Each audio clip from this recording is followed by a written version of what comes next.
niba warazirose cyangwa niba wajya kuzirota, uko nzivuze uko zikurikirana, itegure kwakira umugisha. Izi nzozi niba warazirose, umugisha wawe urahari, itegure kwinjira mu mugisha wawe, tegura gushima, Imana yakwibutse. Izi nzozi uko nzivuze niba warazirose, bisobanuye ko Imana yakwibutse. Yesu ashimwe. Reka ngusuhuze nkwifurize amahoro y'Imana, habwa umugisha n'Imana. Ni profete yamugarutse. Kuboko kwiza kw'Imana ni kuboneke kuri wowe. Uyu ni wa mwanya mwiza tugezemo, ni mu isaha yo kubohoka, ni mu isaha y'igitangaza. Imana y'amahoro ishimwe cyane. Bizera rero kuri amahoro, ndagusuhuje aho uherereye hariho hose. Niba uje kubana natwe ari ubwa mbere, reka nkubwire ngo Imana y'amahoro iguhe umugisha. Niba utarakoze subscribe kuri iyi channel, yikore kugira ngo tujye tubana mu ijambo ry'Imana rya buri munsi, umunsi ku munsi. Nawe wabikoze, Imana iguhe umugisha kuko muri abantu b'agaciro. Mpamvu nicaye hano nuko muhari. Kuba muhari rero bintera ishema, ni byiza. Profete Ema maze kuba umuryango, kuko abantu tubana umunsi ku munsi, ari byinshi Imana igenda ikora. Tugasenga, tugasengera ibyifuzo, tugasengera abarwaye. Hari ibintu ufite byakunaniye ushaka ko dusengera Imana. Mbonye dusenga kandi mbonye Imana ikora ibikomeye, kandi mbonye gukomera kw'Imana kugaragara. Password nta yindi, ni ukubaha Imana. Narababwiye ngo ibintu byose wakora bitarimo kubaha Imana biba bimeze nko kubaka ku musenyi. Ariko niba ushaka kugira ngo uzagire ahantu hakomeye, uzasenga Imana ariko unayubaha. Kuko iyo usenga Imana unayubaha, wowe nayo muba mufitanye connection. Wowe n'ijuru muba muri umwe. Imana ishimwe cyane, kuko Imana irera, izabana n'abera. Abasenga data birakwiriye yuko bamusenga mu kuri no mu mwuka. Rero ntabwo waba udakiranuka, ntabwo waba udatungana ngo usenge Imana bikunde. Oya, Imana irera, izabana n'abera. Rero ukeneye kubana n'Imana uyubaha, ukeneye kubana n'Imana uyicira bugufi, ukeneye kubana n'Imana usenga, kandi ugenda uko ishaka. Ugenda uko ishaka. Nugenda uko Imana ishaka, nta kabuza izakugirira neza. Nugenda uko Imana ishaka, nta kabuza izagutabara. Nugenda uko Imana ishaka. Rero uri umumama, uri umukobwa, uri umusore, uko waba umeze uko ariko kose, inzira yawe yo gutabarwa ni ukubaha Imana. Ibihe ntibikumara imbaraga z'umutima. Ibihe ntibikumara imbaraga z'umutima ngo kuba uri mu bibazo bitume wijandika mu gukora ibyaha. Kuvuga ngo uyu munsi urakennye ariko wikora ibyaha, ubukennye bizashira. Nta kintu kidashira. Buri kintu cyose kigira iherezo, kigira iherezo. Uyu munsi ikintu urakireba gihari ariko bijya bishira. Imana y'amahoro itugirire neza. Bijya bishira, bijya birangira, bijya bivaho. Imana itugirire neza. Uyu munsi urarwaye ariko ntabwo uzahora urwaye. Cyonzi cyo ntabwo uzapfa uzarama. Ibyo byizere. Uyu munsi uri mu bukene ariko ntuzahora uri umukene. Imana y'amahoro izaca inzira, kuko hari isezerano Imana yaguhaye. Iravuga ngo nzabana nawe. Iravuga ngo nzakujya imbere ahataringaniye maringaniza. Iryo ni isezerano umwami Imana yaguhaye. Iryo sezerano rero Imana iraririnda, kubera iyo ugumye kuguma mu bushake bw'Imana. Nzi neza rero ko uri umunyamugisha. Nugumya gukora iby'Imana ishaka, uzagera ku ntsinzi yawe. Nugumya gukora iby'Imana ishaka, uzagera ku cyo Imana yavuganye nawe. Nugumya gukora iby'Imana ishaka. Ndabizi neza ko uri umunyamugisha, ndabizi neza ko uri umutsinzi, ndabizi neza ko urakomeye. Wowe umunsi urareba ukabona uroroheje, ariko igishoro gikomeye. Umuntu wamenye Imana ni igishoro gikomeye cyane. Agakiza ufite ni imari ikomeye cyane, gakomereho. Agakiza ufite ni imari ikomeye cyane, gakomereho. Agakiza ufite kibandeho cyane, ukiteho. Imana y'amahoro itugirire neza. Umere nk'umuntu ufite inka. Buriya umuntu ufite inka kugira ngo itange umusaruro nuko ahora ayitaho, ayikorera amasuku, ayishakira ibyarire, ayigaburira neza. Rero n'agakiza ufite kazakubyarira umusaruro kazakubyarira nuko uri umwana w'ibwami. Umwana w'ibwami rero ntabwo uyu mwana w'ibwami ajya ananirwa. Umwana w'ibwami, reka mbabwire, Imana ni umwami. Imana ni umwami, natwe abayisenga turi abana b'Imana, bivuze ngo turi ibikomangoma. Rero igikomangoma gifite ukuntu kibaho. Imana itugirire neza. Nta gikomangoma giciriritse kibaho, nta gikomangoma cyo hasi kibaho. Imana y'amahoro itugirire neza. Rero ntihakagire ibigutera ubwoba ngo wumve ngo noneho ngo biranze, ngo noneho ngo ndabona biyoberanye. Komeza kwizera Imana, komeza guhanga amaso mu ijuru. Uyu munsi wabyanga wabyemera, Imana iriho kandi irakora. Imana iriho kandi irakora. Imana y'amahoro itugirire neza. Icyananiye abantu ni ukuyubaha, ariko Imana iracyabasha gukora. Icyananiye abantu ni ukuyizera, ariko Imana iracyabasha gukora. Mbonye abantu benshi Imana igiriye neza. Mbonye abantu Imana itabaye, cyane cyane muri iyi minsi tumaze, twasoje amasengesho y'iminsi 21. Nabonye abantu Imana yagiriye neza muri aya masengesho y'iminsi 21. Nabonyemo abantu Imana yagiriye neza. Utekereza umuntu wari umaze nk'imyaka 2, yari amaze imyaka 2 tuganira, niko yambwiye ati maze imyaka 2 ndyama ariko sinsinzira. Imana y'amahoro itugirire neza. Turasengana, arizera, ariko ubu ngubu asigaye aryama agasinzira, asigaye yumva amahoro. Buriya nta kindi gishobora kugutwara ibitotsi, ni abadayimoni. Abadayimoni nibo bajya baza ku buzima bw'umuntu bakamubuza amahoro. Imana itugirire neza. Muri ibyo yize umwuka aririmba aravuga ngo nitwizere uko bikwiriye, umutima uhagaze ujugunya rwose amahoro yawo, ariko inyoni n'uburabyo inyigisha ku munsi ukwiriwe n'ibyawo byago gusa. Umpe kumenya ibyo nigishwa, n'uburabyo n'inyoni mukiza nkwishingikirizeho. Ngeza ushaka mushorera, nuko menye nyiri mu makuba amahoro adashira. Imana ishimwe. Rero Imana yirakora, kuko iyo nkubwira nimwe yambukije abayisiraheli inyanja itukura, iyo nkubwira nimwe yakoze ibikomeye, nimwe yabanye na Gideyoni ari mu ntambara, iyo nkubwira nimwe yabanye na Samusoni, yamusanze munsi y'igiti cy'umwera arimo asekura ingano. Ijambo riramubwira ngo wa munyembaraga wigira n'ubutwari. Imana y'amahoro itugirire neza. Samusoni we ntabwo yabyiyumvisha ngo wa munyembaraga wigira n'ubutwari. Reka nkubwire ikiranga umurokore mwiza no mu minsi mibi arakomera. Umurokore mwiza ntahindurwa n'ibihe. Uko wamusanze ejo n'uyu munsi niko akiri. Uyu munsi umurokore mwiza yabonye amafaranga aragumya kubaha Imana, yaba atayafite nabwo kandi akagumya kubaha Imana. Ntabwo asengeshwa Imana nuko afite ibibazo. Imana itugirire neza. Kuba afite ibibazo ntabwo ari cyo gituma ajya gusenga.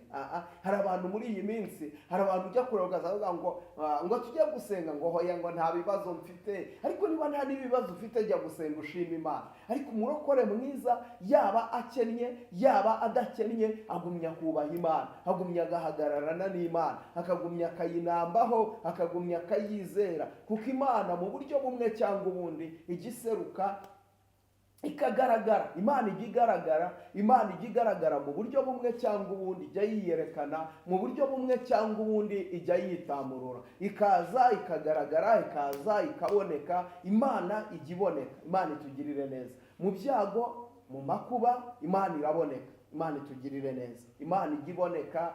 Uko byagenda uko ariko kose Imana izaboneka. Uko byagenda uko ariko kose Imana izaboneka. Wicogozwa n'incamugongo, wicogozwa n'ibyo urimo uranyuramo, Imana izaboneka ku buzima bwawe. Igihe itondo kimwe uzabyuka usanga ibyo bibazo nta bihari. Igitondo kimwe uzabyuka usanga ubwo burwayi butakikuriho. Igitondo kimwe uzabyuka usange habonetse fiance wa nyawe. Igitondo kimwe uzabyuka usanga ubukwe bwawe bwabaye. Igitondo kimwe uzabyuka Imana yakubakiye inzu. Uzabyuka Imana yagukomereje amaboko. Uzabyuka Imana yagukinguriye imiryango. Uzabyuka Imana yaguciriye inzira. Zamura kwizera. Nta hantu habi hashoboka bidashoboka Imana itavana umuntu. Ibi ngibi ndabikubwira mbihagazeho. Mbonye abantu benshi uretse n'uwo ngo Imana yahaye ibitotsi usigaye yasinzira. Ibaze nagiye mbona abantu benshi bari barabuze urubyaro, ariko kubwo kwizera dusengana Imana, Imana ibahereza urubyaro. Narababonye abo ngabo. Rero izina ry'Imana yacu nirigumye guhabwa icyubahiro, kandi Imana yacu nigumye guhimbazwa no gushyirwa hejuru mu izina rya Yesu. Rero uyu munsi wa none hanga amaso mu ijuru, hanga amaso mu ijuru. Nimuhange amaso mu ijuru. Iyo ndimo mbabwira ibi ngibi, muri iyi minsi hasigaye hariho abantu batizera Imana, abantu batizera pe, usanga bariho barahari. Uyu munsi ubabwira ijambo ry'Imana ugasanga arakubona umusengera Imana, ariko rimwe na rimwe akanakubwira ati mfite ubukene, ati mfite ibibazo mu rugo, ati reba ukuntu wamfasha, ati cyangwa unkorera ubuvugizi. Nta handi twagukorera ubuvugizi inshuti yanjye uretse kwa Yesu. Ni Yesu wenyine atakurengeye, twe ntabyo twabona byo kukurengeza. Petero abwira wari wicaye ku irembo, arangije aravuga ngo ifeza n'izahabu ntabyo mfite, ariko icyo mfite ndakiguha mu izina rya Yesu Kristo, haguruka ugende. Imana y'amahoro ishimwe cyane. Rero abantu basigaye babayeho mu buzima bwo kutizera Imana, ugasanga uhanze amaso ku bantu, ugasanga uhanze amaso ku muntu runaka, ugasanga wizeye ko hari icyo abantu bagufasha. Nta kintu abantu bagufasha nshuti yanjye. Yesu natakurengera nta mwana w'umuntu uzakurengera. Yesu natakurwanirira nta mwana w'umuntu uzakurwanirira. Ukeneye guhanga amaso mu ijuru, ukeneye guhanga amaso ku Uwiteka. Uwiteka niwe wenyine ufite urufunguzo rw'ibizaba ku buzima bwawe. Uwiteka niwe wenyine wabasha kukumara inyota. Mwana w'umuntu niyo yakumara inyota, yikumara by'umunsi umwe, kandi nabyo akabigucyurira icyumweru. Ariko nuramuka wizeye Imana, Imana y'ubwayo izahagararana nawe. Imana izakubambira amahema. Niwizera Imana, Imana izakujya imbere hataringaniye haringanize. Niwizera Imana izakubambira amahema, kuko ni umufasha utabura kuboneka mu byago no mu makuba. Rero abantu mureke guhanga amaso ku bandi. Reka kumva ko ibibazo byawe hari umuntu wabikemura. Reka kumva ko amarira yawe hari umuntu wayaguhoza. Reka kumva ko agahinda kawe hari umuntu wakakumara. Oya, ni Yesu wenyine ufite urufunguzo rw'ibizaba ku buzima bw'umuntu. Uyu munsi numbona ndi hano kugira ngo ngusengere Imana, nanjye ntumbiriye mu ijuru, ntumbiriye Imana ishobora byose. Kwizera Kristo nibyo binshoboza kunesha iby'iyi si. Kwizera Kristo nibyo binshoboza kuba uwo ndi we. Ukambona ameze gutyo, ukambona mvugira kuri televiziyo, ukambona ndi hano kuri YouTube, ukabona ndi kuri TikTok, ukabona mvuga ubutumwa bwiza. Ariko nanone uyu munsi nuza ngo dusengane Imana, ngwino wizeye Imana, wikumva yuko ari njyewe ukwiriye, ari njyewe uri bumara ibibazo ufite, ari njyewe wagukemurira ibibazo. Hari abantu benshi tujya tugongana muri ubwo buryo, ugasanga ntabwo akuzi, ntagize gute, ati nakubonye ubwiriza, ati none mfite ikibazo cy'ibihumbi 10 nagira ngo ubimpe. Imana y'amahoro itugirire neza. Nakubonye, ntimuziranye. Kuba mutaziranye si cyo kibazo, sibyo? Ntabwo ari cyo kibazo, kuko umuntu ubu ntabwo afasha abo baziranye gusa, ahubwo ufasha buri muntu wese uko ushoboye. Ariko ugasanga umuntu nakubonye uri mubwiriza, ubwiriza neza, Imana y'amahoro iguhereza umugisha, ariko mfite ikibazo cy'ibihumbi 10 rwose, mbabarira ubimpe. Undi akongera ati mfite ikibazo cy'ibihumbi 5, ihangana ubimpe rwose. Imana y'amahoro itugirire neza. Rimwe na rimwe ukanamubaza tese usanga usenga, ati hoya ntabwo nsenga, ati ariko nakubonye ubwiriza rwose, ati uramutse umpaye ayo mafaranga nahita ntangira kwizera Imana, nkabona ko ikora kandi nkabona ko ishoboye. Koko Imana y'amahoro itugirire neza. Rero niwizera Imana, Imana izakugirira neza. Niwizera Imana, Imana izagutabara. Buriya utangira gushyiraho kondisiyo, abantu basigaye baraguye mu mitima kuri rwa rwego, usigaye ubona rimwe na rimwe ugasanga hari n'abahamagara atari no kugira ngo tubasengere, ari kugira ngo bakugerageze gusa, kubera yuko bamaze kwishyiramo ko abakozi b'Imana turi abesikoro, turi abatekamutwe, ngo nabajura n'iki, ibintu byinshi cyane uko mutuvuga namwe murabizi. Ariko nyirizina ukunda Imana ni umenywa nayo. Turi mu gihe rero kigoye cy'ubuhenebere, ariko ndagusabye uko wahamagawe, uko wamenye Imana, bari kugumya kuyimenya. Uyu munsi wa none njye winyizera, kuko ntacyo nakumarira, ariko izera Imana yaremye ijuru n'isi. izera Imana yaremye ijuru n'isi, yo niyo yonyine yabasha kugira icyo yakumarira. Uyu munsi ngiye gusobanura inzozi zimaze kuba nyinshi, abantu bamaze iminsi babinsaba. Uyu munsi ndavuga izi nzozi ngiye kukubwira ni inzozi eshatu. Ndavuga inzozi eshatu. Niba warazirose, izi nzozi ngiye kukubwira niba warazirose, menya yuko ugiye kwakira umugisha. Izi nzozi ngiye kukubwira niba warazirose cyangwa niba ujya uzirota, menya ko ugiye kwakira umugisha. Itegure kwakira umugisha. Niba ujya urota zino nzozi, itegure kwakira umugisha. Ni inzozi ngiye kuvuga uyu munsi. Ikindi, iyo ndimo nsobanura inzozi gutya, hari igihe abantu bagira gutya bakanyandikira, ugasanga umuntu anyandikiye nk'inzozi zituzuye, ukumva arakubwiye ngo mushumba nsobanurira zino nzozi, ariko akandika ngo narose imyumbati. Nshuti yanjye, imyumbati isobanuye ibintu byinshi cyane, byaterwa n'uburyo wayirosemo. Ni ukuvuga ngo nujya kurotoza inzozi, jya uzirotora zose uko wagize gute wazirose, uko byatangiye n'uko byasoje. Ikindi, hari igihe muzimbwira bikarangira nazisobanuye, kuko hari igihe iyo ndi mu bihe nk'ibi byo gusobanura inzozi, rimwe na rimwe usanga buri wese ambwira nsobanurira inzozi, buri wese nsobanurira inzozi, ugasanga nko muri telefone abantu bashaka gusobanuza inzozi ni nk'abantu nka 50. Ukibaza buri munsi uwo munsi cyangwa se iyo minsi ntabwo nabasha gusobanura izo nzozi, ahubwo ntabwo nabasha kubasobanurira mwese, uko ntazibasha. Imana ishimwe cyane ko ndashima Imana yangiriye ubuntu, ngirirwa umugisha wo guhabwa impano yo gusobanura inzozi. Nzi neza ko iyo mpano iri muri ngewe. Niyo ubimbwiye nkabona simbishoboye ako kanya, iyo nsenze umwuka w'Imana aransobanurira byanze bikunze. Iyo nsenze umwuka w'Imana aransobanurira, kuko dushobozwa byose na Kristo duha imbaraga. Mwuka wera rero niwe utumenyesha iby'ubwiru bw'Imana. Mwuka wera niwe ujya ubasha kutumenyesha ibihishwe, tukabasha kubisobanura uko biri kandi nk'uko byakagombye. Ntabwo rero inzozi tuzisobanura ku bw'amarangamutima yacu, ahubwo tuzisobanura uko byakagenze. Akenshi iyo dusobanura gutya muri rusange, dusobanura en general. Hari igihe uyu munsi nzi gusobanurira, ariko ugasanga niba ngusobanuriye urugero nkagusobanurira inzozi zerekeranye n'ibigori, uyu munsi nkagusobanurira uruhande rumwe, ariko hari urundi ruhande undi muntu ashobora kuzirotamo. Imana y'amahoro itugirire neza. Imana y'amahoro idutabare. Sibyo? Urugero, uyu munsi wa none ushobora kumbwira ngo warose ibigori. Uyu munsi hari uwabirose byokeje, arimo abirya byokeje, abona ko bikomeye. Ibyo bisobanura ibigeragezo. Imana y'amahoro itugirire neza. Noneho hari ahandi, hari undi wabiriye abona bitetse ari ibigori byiza byoroshye bimeze neza, bisobanura imbaraga.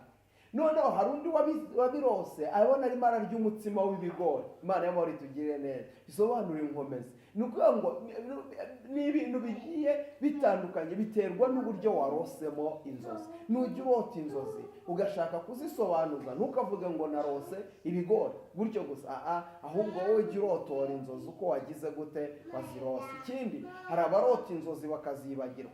Izi nzozi akenshi kurota inzozi ukazibagirwa biterwa n'ibintu nka binga. Icyambere, hari igihe biterwa n'intege nkeya mu gusenga. Intege nkeya mu gusenga, ugasanga ufite ibihe by'intege nkeya mu gusenga, kuko akenshi burya inzozi hari n'ukubwira ngo muri iyi minsi ndimo ndarota inzozi mbi. Inzozi mbi nanone buriya hari igihe urota inzozi mbi biturutse mu bihe bikeya, ibihe bibi urimo. Ibihe bibi urimo, uri mu ntege nkeya, uri mu bihe by'intege nkeya. Urugero, urimo urarota urarusambana, ariko nyirizina nubwo urota urarusambana, akenshi hari igihe tubitwerera abadayimoni, ariko nanone ari we waguye mu mutima. Imana y'amahoro itugirire neza.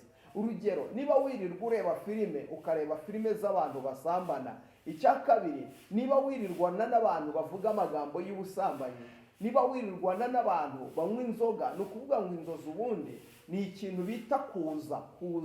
Ni ukuvuga ngo inzozi ni ukongera gusubiramo, akenshi ni ukurefreshinga ibyo umuntu aba yaciyemo. Rero icyo umuntu yirirwa nacyo akenshi hari igihe ukirota. Rero ugasanga urota usambana, ariko ugasanga asaba dayimoni, ahubwo waraguye. Imana y'amahoro itugirire neza. Waraguye ntiwabimenya, kuko ngo wirirwa mu kigare cy'abavuga ibintu by'ubusambanyi, wirirwa mu kigare cy'abantu banywa inzoga, wirirwa mu kigare cy'abantu bavuga iby'ubujura, by'abantu bavuga ibyo kwikinisha. Wajya kuryama nijoro ukarota urimo wikinisha, ukarota urimo usambana. Impamvu waraguye, hari ikigare urimo, waguye mu mutima. Imana y'amahoro itugirire neza. Ugasanga rimwe na rimwe urabitwerera abadayimoni, ariko nyirizina ntabwo aba ari abadayimoni.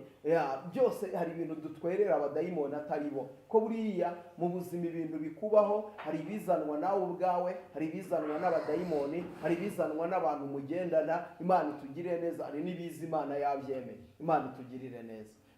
Rero mu buzima bwa buri munsi hari igihe urota nanone ibintu ukabyibagirwa kubera kunanirwa k'umubiri. Iyo umubiri unaniwe, akenshi burya urarota ibintu ukabyibagirwa rwose. Burya haba hari impamvu nyinshi ishobora gutuma urota ukibagirwa. Iyo uri mu bihe bikeya byo gusenga, ushobora kurota ukibagirwa inzozi, kandi niba wazibagiwe nyine zireka zigenda, izo ntacyo zimaze. Imana itugirire neza. Ni ukuvuga ngo ntacyo zimaze. Hari n'umuntu ukubwira ngo kera nararotaga, ngo none nsigaye ndyama sindote. Hari ushobora no kutarota kubera yuko urananiwe, uraryama ugasinzira ukagenda ugaherayo nyine. Imana y'amahoro itugirire neza.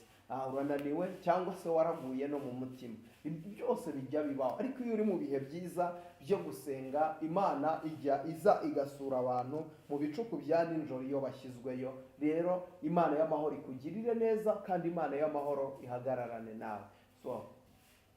Ari ikintu nshaka kuvuga rero, aya masaha ukuboko kwiza kw'Imana kuboneke kuri wowe, ineza y'Imana ikugaragareho, uburinzi bw'Imana bukubonekeho. Uwiteka akwagurira imbago, kandi Uwiteka agukingurira imiryango. Inzozi ya mbere mpereyeho, wararose urota igitoki cyiza, urota igitoki cyiza cy'imineke myiza ya goromisheri, kandi ukayibona ihishije rwose. Ubona umuntu aza yiguhereza, yakiguhereje ari igitoki cyose cyangwa yakiguhereje ari iseri ry'imineke, arariguhereza kandi ukabona ko rihishije cyane rwose. Imana y'amahoro itugirire neza. Ni ukuvuga ngo bisobanuye ko amasezerano yawe, Imana y'amahoro itugirire neza, amasezerano yawe ageze igihe cyo gusohora. Ni ukuvuga ngo amasezerano yawe arahishije, umugisha wawe ugiye kuwakira. Ugeze ku gihe cyo kwakira umugisha wawe. Warazirose zino nzozi, urazibona, icyo gitoki ucyakira, icyo gitoki ukibona gihishije, bivuze ko ugiye kwakira umugisha wawe. Uyu mugisha ugiye kuwakira, ni umugisha ugiye kuboneka ku buzima bwawe, ni umugisha ugiye kuboneka imbere yawe. Ni heza. Bivuze ko ugiye kwakira ubutsinzi, bivuze yuko ugiye gutabarwa mu izina rya Yesu. Iyindi nzozi ya kabiri, wararyamye urara ubara amafaranga menshi. Wabaza amafaranga menshi, urayabara, ubona wakize, ubona wakomeye, ariko ubyutse mu gitondo usanga ntayo. Imana itugirire neza. Nubwo aya mafaranga wabyutse ukayabura, ariko hari ikimenyetso kigaragaza yuko imbere yawe uzatunga amafaranga. Ikimenyetso kigaragaza ko nubwo uyu munsi ntayo ufite, ariko imbere ni heza. Imana ishimwe cyane, kuko warose amafaranga, imbere ni heza. Imana nishyigikira izo nzozi, Imana igahagararana nawe. Izo nzozi ni nziza ku buzima bwawe, ziratanga icyizere. Ni ukuvuga ngo ziratanga icyizere ko imbere hari umugisha wo kwakira amafaranga. Ziratanga icyizere ko imbere hari umugisha wo kwakira igitangaza kuri wowe. Imbere yawe ni heza, Imana iraza kuzana umugisha. Biratanga icyizere, uzatunga amafaranga. Imana itugirire neza. Uzayatunga, uzaba umukire, uzaba umuntu ukomeye mu izina rya Yesu Kristo. Kuko ngo izo nzozi zaraje ziza kuri wowe, ariko zirasobanura yuko hari ikintu kigiye kuzaba imbere yawe. Imana y'amahoro itugirire neza. Imana y'amahoro itugirire neza. Ino nzozi ya gatatu, wararose urota ikintu bita inyenyeri. inyenyeri. Imana itugirire neza. Hari abayirota bayifashe mu ntoki, akarota inyenyeri ayifashe mu ntoki, ikindi cyangwa se ukayibona iri imbere yawe ubona irimo yaka cyane. Imana itugirire neza. Akenshi inyenyeri iyo uyirose ukayirota iri mu biganza byawe, ukabona inyenyeri irimo iraka. Hari n'abayibona habona mu ruhanga rw'iwe harimo inyenyeri nini cyane, cyangwa se imbere yiwe hakaza inyenyeri ikahagarara akabona iratse cyane. Bivuze yuko Imana igukoreye igitangaza. Hari inyenyeri iri imbere yawe igiye kwaka mu izina rya Yesu. Ugiye kubona inyenyeri yawe. Inyenyeri yawe bivuze yuko imigisha yawe igiye kuboneka. Imana ishimwe cyane. Yesu ngo yavutse habonetse inyenyeri nini cyane. Inyenyeri ngo yaramuritse. Imaze kumurika, iyi nyenyeri yayoboye abanyabwenge baraza bageraho Yesu ari. Iyi nyenyeri kubwo kumurika gusa, iyi nyenyeri kubwo kwaka gusa yaramuritse, iyobora abanyabwenge baraza barinda bagera kuri Yesu. Imana itugirire neza. Bivuze iki rero? Bivuze ko iyi nyenyeri yatse ku buzima bwawe, iragaragaza yuko hari imigisha igiye kuza kuri wowe. Hari abantu bari barakuvuyeho bagiye kongera kukugarukira. Ikindi, iyi nyenyeri iravuga ko uzaba umuntu ukomeye. Iyi nyenyeri irasobanura yuko uzaba umuyobozi. Imana y'amahoro itugirire neza. Ukuvuga ngo uzaba umuyobozi, uzakomera. Imana y'amahoro itugirire neza. Imbere yawe hari ibintu byo kuba umuyobozi, imbere yawe hari ibintu byo kuba umuntu ukomeye. Akenshi burya iyo abarozi baroga ikintu bita inyenyeri. Reka ngusobanurire gatoya ikintu bita inyenyeri kugira ngo ucyumve neza. Inyenyeri y'umuntu niyo umuyobora. Imana itugirire neza. Inyenyeri y'umuntu niyo umuyobora ikamugeza ku kintu runaka. Akenshi buriya uzasanga umuntu yaravutse areba, ariko yagira gutyo ukabona amaso yiwe arahumye. Kenshi burya uzasanga abantu b'impumyi bakoresha amaso yo mu mutima, kandi aba bantu bakaba abahanga cyane. Biba bivuze iki? Muri bo imboni yabo, inyenyeri yabo yo kubona yari ikomeye cyane. Ni ukuvuga ngo inyenyeri yabo yo kubona, icyo umurozi aza agatwara ni iki? Atwara inyenyeri, akagutwara inyenyeri yo kubona. Kandi ni ukuvuga ngo ikintu aba bantu babonye ntabwo bakibagirwa. Ikintu aba bantu barebesheje amaso yabo kiguma mu mitwe yabo. Ni ukuvuga ngo iyi nyenyeri rero, iyo umurozi aje akayigutwara, uhinduka impumyi, akaba agutwaye inyenyeri yo kubona. Imana y'amahoro itugirire neza. Hari n'abantu baba barapfuye amatwi, dayimoni akaza akakwica amatwi. Ni ukuvuga ngo agutwaye inyenyeri yo kumva. Imana itugirire neza. Inyenyeri yawe yo kumva abarozi barayitwaye. Inyenyeri yawe yo kumva abakonikoni barayijyanye. Uyu muntu utumva ariko akaba areba, ngo aba yari umuhanga, imbere yiwe aba yari umuyobozi, akazaba umuntu ukomeye. Kugira ngo abarozi bace intege uwo mugambi w'Imana ku buzima bwe, icyo baza bagakora, bamutwara inyenyeri, bakagutwara ya nyenyeri yawe. Inyenyeri yawe iyo bayijyanye, akenshi utangira kujya mu bintu nawe utazi ngo ni ibiki, ugahoshakisha kuko uba umeze nk'umuntu ukabakaba. Ariko inyenyeri yawe iyo ihari, iyi nyenyeri irakuyobora. Imana ishimwe. Inyenyeri irakuyobora. Inyenyeri iyo ikuyoboye ikugeza ku kintu cyawe kandi cya nyacyo. Imana itugirire neza. Inyenyeri irimo ikuyobora ikugeza ku kintu cyawe cya nyacyo. Rero hari abantu baba bafite inyenyeri zo gukomera. Inyenyeri icyo isobanura ni iki? Isobanura gukomera k'umuntu. Imana itugirire neza. Gukomera k'umuntu. Kandi inyenyeri icyo isobanura igaragaza ko umuntu ni umuyobozi. Uwo muntu arakomeye, uwo muntu ntasanzwe. Icyo nicyo bita inyenyeri. Rero abantu barose inyenyeri zabo zaka cyane, bivuze ko imbere hari ibintu byiza, hari imigisha, hari ubutsinzi, kandi hari ukugirirwa neza n'Imana. Imana y'amahoro itugirire neza. Izina ry'Uwiteka nirihabwe icyubahiro. Hari undi muntu wigeze ambaza ngo yararyamye, ngo agiye kubona, ngabona muri saro yiwe, ngabona hadudubije isoko y'amazi meza. Muri saro yiwe hadudubije isoko y'amazi. Kwa ngo igihe cyose uzaryama ukarota ukabona isoko idudubiza mu rugo rwawe, cyangwa se idudubiza mu murima yawe, cyangwa se idudubiza ku buzima bwawe. Bivuze iki? Bivuze ko hari irembo ry'umugisha ritari risanzwe utaruza ahantu riri, Imana igiye gufungura ku buzima bwawe. Kuko ngo iyo soko iyo ududubije izana n'umugisha. Imana itugirire neza. Izana n'umugisha. Iyo soko izana n'ubukire. Iyo soko izana no kwaguka. Iyo soko izana no gukomera. Rero niba wararose isoko y'amazi meza kandi idudubiza mu rugo rwawe, bivuze yuko hari umugisha ugiye kuboneka mu rugo rwawe. Nubwo mu rugo rwawe hari harakakaye, hari ubukene, uhita bugenda. Niba mu rugo rwawe nta byo kurya byahabaga, biratangira bikaboneka kuko hadudubije isoko. Imana itugirire neza. Rero izi nzozi niba warazirose cyangwa niba wajyaga uzirota, uko nzivuze, uko zikurikirana, itegure kwakira umugisha. Izi nzozi niba warazirose, umugisha wawe urahari, itegure kwinjira mu mugisha wawe, tegura gushima, Imana yakwibutse. Izi nzozi uko nzivuze niba warazirose, bisobanuye ko Imana yakwibutse.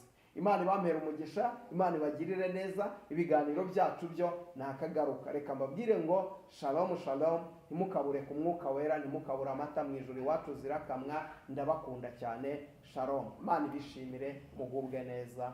Amen.